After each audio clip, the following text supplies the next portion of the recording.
നമ്മളോട് ഒരാളെ വിളിച്ചുകൊണ്ട് ഒരു ഷഡ്ഭുജം വരക്കാൻ പറഞ്ഞാൽ നമ്മൾ ആദ്യം പറയും എനിക്കൊരു സ്കെയില് വേണം, ഒരു പേപ്പർ വേണം, ഒരു പേന വേണം, അതുപോലെ കോമ്പസ് വേണം. അതിനുശേഷം നമ്മൾ കോണ് കണ്ടുപിടിച്ച് ഒരല്പസമയം എടുത്തുകൊണ്ട് ഷഡ്ഭുജം വരക്കും. ആ ഷഡ്ഭുജം വരച്ചതിന് ശേഷം അതിന്റെ കോണുകൾ അളന്നു നോക്കിയാലും ചെറിയ പോരായ്മകൾ ഉണ്ടാകും. ഇതിൽ +1 +2 പഠിക്കുന്ന വിദ്യാർത്ഥികളാണ് ഇവിടെ പങ്കെടുത്തിട്ടുള്ളത്. എന്നാൽ ഒരു ഷഡ്ഭുജം വരക്കാൻ പറഞ്ഞപ്പോൾ യാതൊരുവിധ വിദ്യാഭ്യാസവും ഇല്ലാത്ത ഒരു 4 വയസ്സുകാരനായ ഒരു കുട്ടി ഒരു പേപ്പറിൽ കൃത്യമായി ഷഡ്ഭുജം വരച്ചാൽ നമ്മൾ പറയും അത്ഭുതമാണ്. എന്നാൽ നമ്മൾ ആലോചിക്കേണ്ട ഒരു വിഷയം, കാലങ്ങളായി തേനീച്ച കൂട് നിർമ്മിക്കുന്നുണ്ട്. ഒരു കോമ്പസും ഉപയോഗിക്കാതെ, ഒരു സ്കെയിലും ഉപയോഗിക്കാതെ, കോണ് കണ്ടെത്താതെ വളരെ കൃത്യമായ രൂപത്തിൽ ഷഡ്ഭുജം നിർമ്മിക്കുവാൻ തേനീച്ചക്ക് കഴിയും. ആധുനിക കണക്കുകളെപ്പോലും ആധുനിക ചിന്തകന്മാരെ പോലും അത്ഭുതപ്പെടുത്തുന്ന രൂപത്തിൽ വളരെ കൃത്യമായ രൂപത്തിൽ തേനീച്ച അതിന്റെ കൂട് നിർമ്മിക്കുന്നു. ഏതെങ്കിലും ഒരു റാണി ചെറിയ തേനീച്ച കൂട്ടങ്ങളെ അരികിലേക്ക് വിളിച്ചിരുത്തി അത് നിർമ്മിക്കാൻ പഠിപ്പിച്ചതല്ല. ഷഡ്ഭുജം നിർമ്മിക്കുന്ന തേനീച്ചക്ക് തന്നെ ട്രയാങ്കിളോ സ്ക്വയറോ നിർമ്മിക്കുവാൻ കഴിയുന്നില്ല. എന്തുകൊണ്ട് തേനീച്ച അതിനെ നിർമ്മിക്കുന്നു എന്ന് ചോദിച്ചാൽ ശാസ്ത്രത്തിന് പറയാനുള്ള മറുപടി അതിന്റെ മസ്തിഷ്കത്തിൽ ജനിതക കോണിൽ രേഖപ്പെടുത്തി വെച്ചതാണ് ആ കൂട് നിർമ്മിക്കാനുള്ള കഴിവ്. ഇവിടെ നാം ചിന്തിക്കേണ്ടത്, ആരാണ് ഇത്രയും കൃത്യമായി തേനീച്ചകൾക്ക് കൂട് നിർമ്മിക്കാൻ പഠിപ്പിച്ചു കൊടുത്തവൻ? വളരെ നിസ്സാരമായ ജീവിയാണ് ഉറുമ്പ്. ശരീരത്തിന്റെ ഇരട്ടി വലിപ്പമുള്ള ഭാരം യഥേഷ്ടം കൊണ്ടുപോകുന്ന ഈ ചെറിയ ജീവി ധാന്യമണികൾ കൊണ്ടുപോകുമ്പോ, അരിയും ഗോതമ്പും കൊണ്ടുപോകുമ്പോ കൃത്യമായി കഷ്ണങ്ങളാക്കി, ചെറിയ കഷ്ണങ്ങളാക്കി മാളത്തിൽ സൂക്ഷിക്കും. ശരീരത്തിന്റെ ഇരട്ടി വലിപ്പമുള്ള ഭാരം വഹിക്കുന്ന ഉറുമ്പ് ധാന്യമണികൾ കൊണ്ടുപോകുമ്പോ ചെറിയ കഷ്ണങ്ങളാക്കും. എന്തിനു വേണ്ടിയിട്ടാണതെന്ന് ചോദിച്ചാൽ, മാളത്തിൽ ചെറിയ നനവുണ്ടെങ്കിൽ, രാത്രി ചെറിയ ചാറ്റൽ മഴ പെയ്താൽ ആ ധാന്യമണികൾ മുളക്കുവാൻ തുടങ്ങും.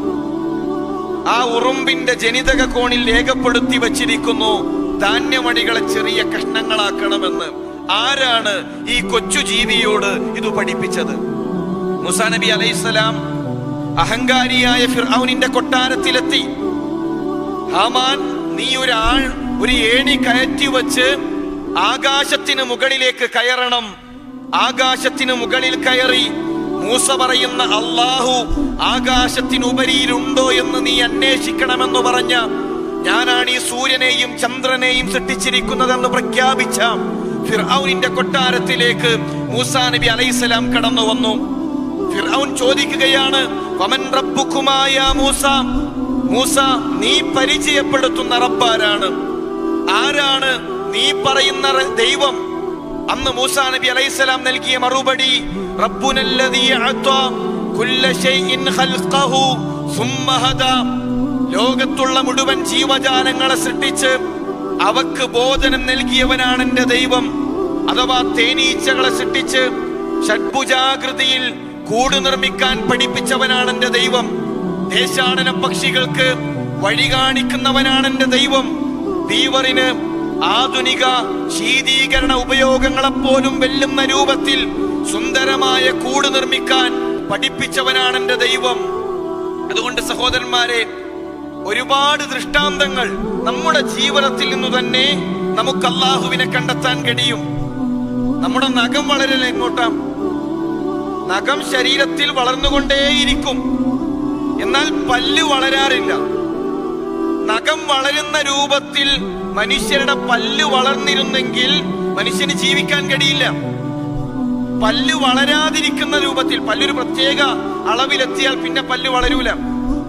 അതേ രൂപത്തിൽ നഖത്തിന്റെ വളർച്ച നിന്നിരുന്നുവെങ്കിൽ എന്റെ കയ്യിലെ ഈ വിരലിലെ ഒരു നഖം നഷ്ടപ്പെട്ടു കഴിഞ്ഞാൽ പേന പിടിക്കാൻ എനിക്ക് കഴിയില്ല, എഴുതാൻ എനിക്ക് കഴിയില്ല.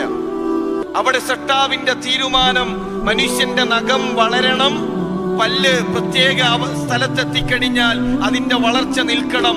ഇത് യാഥാസ്ഥിതികമായി ആകസ്മികമായി കൊണ്ട് സംഭവിച്ചതല്ല. അവിടെ കൃത്യമായി ദൈവത്തെ, പടച്ചറപ്പിനെ നമുക്ക് കണ്ടെത്താം.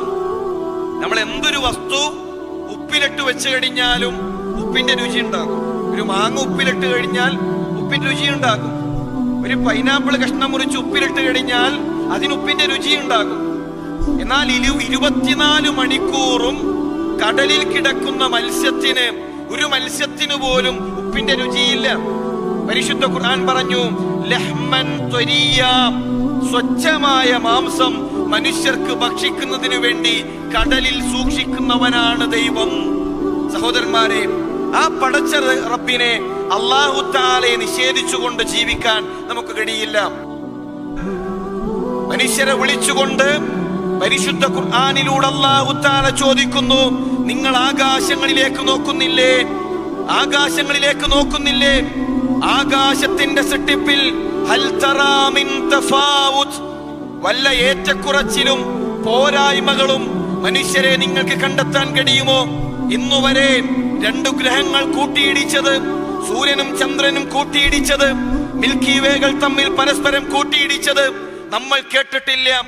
ആകാശത്തിന്റെ സൃഷ്ടിപ്പിലോ പേമാരി പെയ്തിറങ്ങുന്നതിലെ അത്ഭുതങ്ങൾക്ക് പിന്നിലോ അമ്പിളിക്കീറിന്റെ പ്രകാശം ചൊരിയലിന്റെ പിന്നിലോ ഒരു പോരായ്മയും മനുഷ്യരെ നിങ്ങൾക്ക് കാണുവാൻ കഴിയില്ല. ഫർജിഇൽ ബസറ കറത്തൈൻ യൻകലിബു ഇലൈകൽ ബസറു ഖാസിഅൻ വഹുവ ഹസീർ. ആകാശങ്ങളിലേക്ക് നിങ്ങളുടെ കണ്ണുകളെ ഒന്നുകൂടെ പായിക്ക്, താരാപഥങ്ങളിലേക്കൊന്നു പായിക്ക്, നക്ഷത്രജാലങ്ങളിലേക്കൊന്നു പായിക്ക്, പെയ്തിറങ്ങുന്ന പേമാരിയെ കുറിച്ചൊന്ന് ചിന്തിക്ക്. വല്ല പോരായ്മയും ലോകത്തിന്റെ സട്ടാവിന്റെ സൃഷ്ടി വൈഭവങ്ങളിൽ നിങ്ങൾക്ക് കാണാൻ കഴിയുമോ എന്ന് അല്ലാഹു തആല ചോദിക്കുകയാണ്. ലോകത്തെ സൃഷ്ടിച്ച ഒരു പോരായ്മയുമില്ലാതെ നമ്മളെ സൃഷ്ടിച്ച ഒരു പടച്ച റബ്ബിനെ നമുക്ക് ഈ സൃഷ്ടികളിൽ നിന്ന്, നമ്മുടെ സൃഷ്ടി പ്രപഞ്ചങ്ങളിൽ നിന്ന് തന്നെ മനസ്സിലാക്കുവാൻ സാധിക്കും.